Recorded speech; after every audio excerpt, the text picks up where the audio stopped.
Okay, so we're going to look at replacing a pump on a Triad. This is a Dimension 1 Triad, and it's a 2022. We're going to work on the left pump here. Both of these are actually 1-speed LX pumps. We're going to do the one on the left here. This is going to go right here. In a moment, we'll look at kind of the best way to determine that. So right here, which if we look at the schematic, I'm going to look at A2,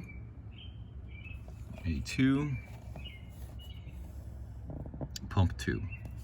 So this is pump 1. We're going to work on pump 2. So a couple things to consider here. Again, we've got this is like the freeze line adapter, bleeder valve, bleeder nut, a lot of different names for this here. This one here is like a stainless material. A lot of times you'll see these in plastic, they can break. We don't have to take this off. If we were replacing the pump, we could and reuse it. We could also buy a new one. A lot of times it makes sense to just go ahead and get a replacement. So just kind of look at things over here. Not a lot of room. What I like to try to do, you're gonna see these twist ties a lot. I think it's a little easier to cut those, so that's what I've done. I've already cut those. That way we can trace where this is going in case we're not sure. So, if we're looking over here, we can see the pump cord. I'm gonna wiggle it. So see I'm wiggling it. See it's wiggling this one right here. So we're gonna go ahead and remove that first. I think usually the easiest thing to do is to go ahead and remove that first. So we're gonna do this. Now notice that this tab is a little hard to get to. Occasionally, we might have to use like a flathead screwdriver or screwdriver to be able to push this down and pull it out. Sometimes you could just use a butter knife, grab that, push that in, and pull that out. So now we got that out. So now that we have it out, let's go ahead and pull it through. That way it's out of the way. So now look, we got this out of the way. We look down here, make sure we got the right pump cord. We got it out of the way. Let's put it way over here so that we don't get it wet, because there is some water that's gonna be leaking out. The first things we should do, there's two things here. One is if we have not drained the spa and we have shut-off valves, let's use those. So remember that even though we're shutting these off, we're not always going to find that it's shutting off the flow of water completely. So we're gonna push that up all the way and push it down as far as we can. Same with this one down here. Pull that tab there, kind of push it up. And then we're gonna push that down as far as we can.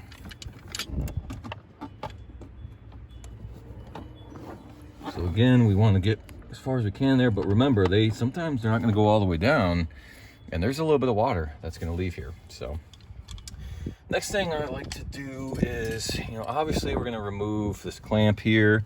Water is going to come out of here, even though this is essentially an air valve or air hose, but there is still water passing through here.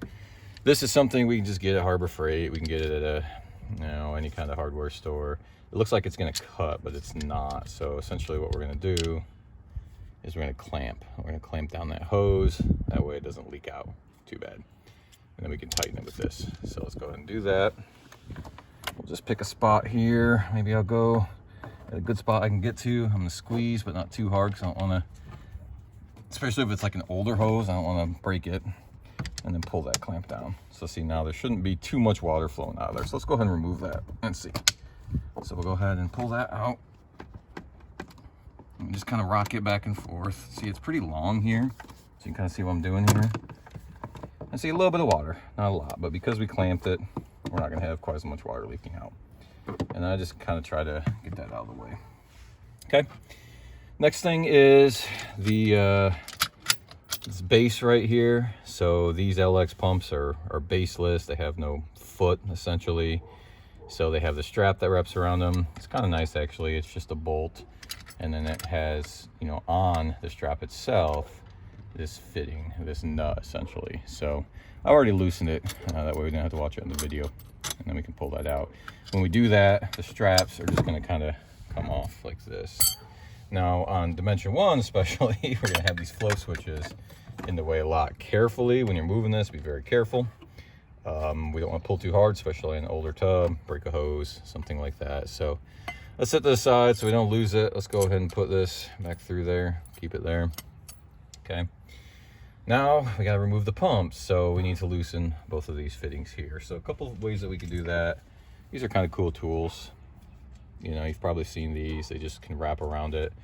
So in this case, we can wrap around this right here.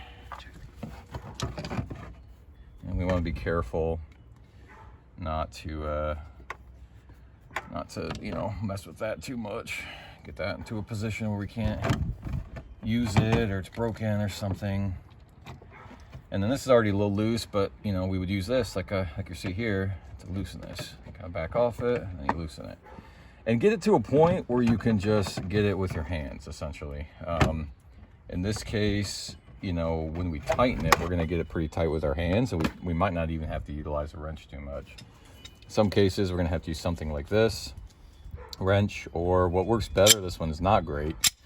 What's going to work better than this is a more like oil filter wrench. You know, it's a little bit longer right here. So this will work, but it's not my favorite.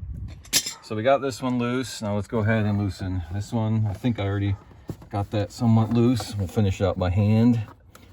Again, remember, we're going to have some water loss because that's just the reality of changing out a pump in a hot tub. So these valves are shut. See how shut they are? See how shut they are? And now we're going to see how much water we lose when we take this out. Let's go ahead and kind of get that out of the way. When we pull it out, we're going to want to be careful. Try to avoid that. Oh, last thing here, guys. This already loosened too. Make sure you remove this, or else when you're taking out the old pump, this is going to get in the way. So, you know, we loosen that. Let's get that. This is just the ground, you know, for the component.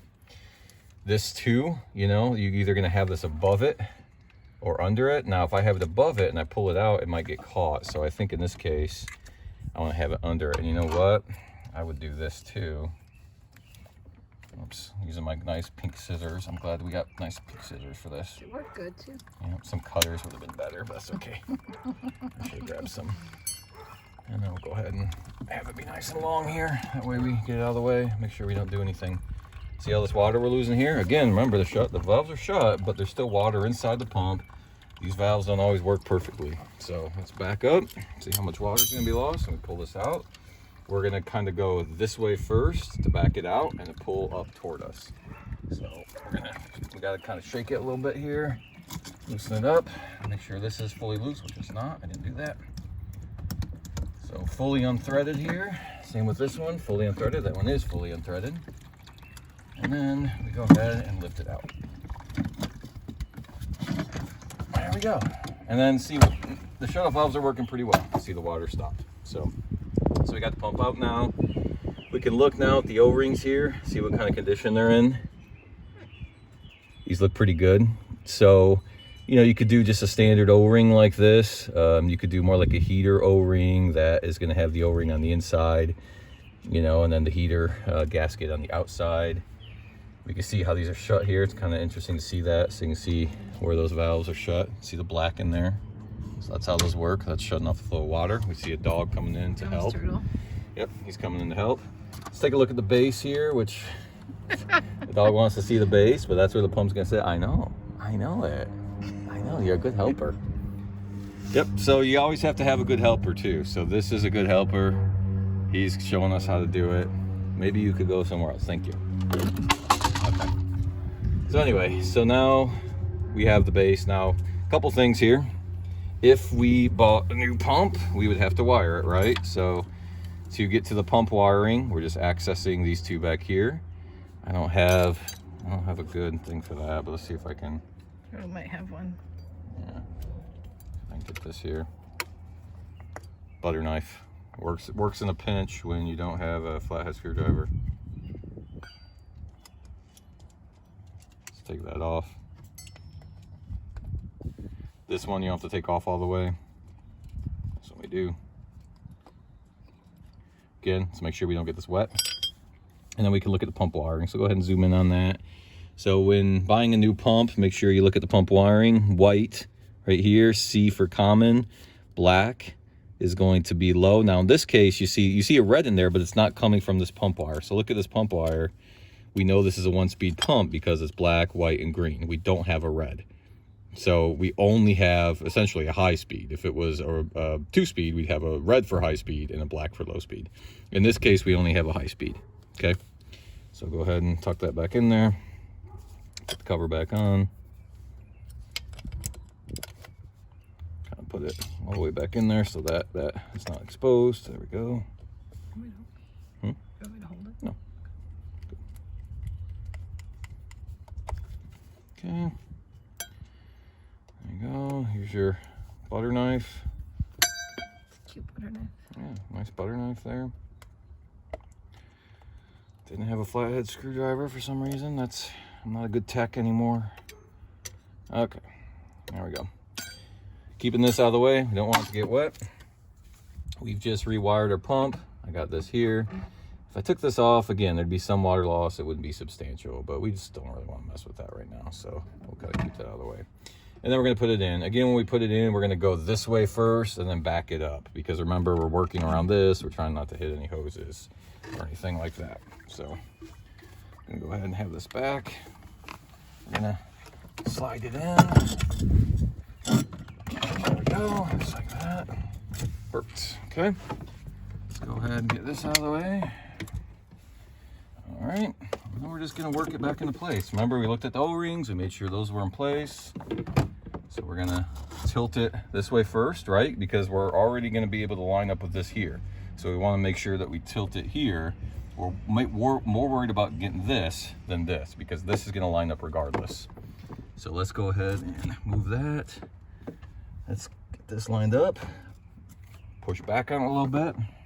Get this started with the threading. You don't have to get it on all the way, but you just kind of want to get started, right? So we do it by hand, like that. At this time, if you want, you can go ahead and do this. I usually like to get this on slightly first. We'll just kind of get it on a little bit. See, it's not on the grab, so there you go. I had to push some inward pressure against it to get it to grab. And in this case, I'm gonna go ahead and show you this. We'll take this off. See how the wire's squirting out? So that's why we do that. That's why we pinched it. So, okay, so now we can unpinch. Oops. And go ahead and put that back on there. There we go. Okay. I need some smaller pliers. Where to put them? Right here. There. So let's go ahead and get this first. Now, don't worry about this hose being pinched because this is hot water. It's gonna soften it up. So we didn't like permanently pinch that thing. This is why though working in cold water or cold weather makes it more difficult. Let's pull that clamp back over. So see, I got a clamp back on there. Yep. So I got the clamp back on there, tightened up. We got water coming from the bottom, right? Because we haven't tightened anything yet. It's okay, that's normal. The reason water's coming from the bottom, even though we have these closed, is because remember, this is open now. So this is sending water through there. So pump replacements, you get a little wet. So go ahead and tighten that up. Tighten this up. And my philosophy is get it as tight as you possibly can by hand first.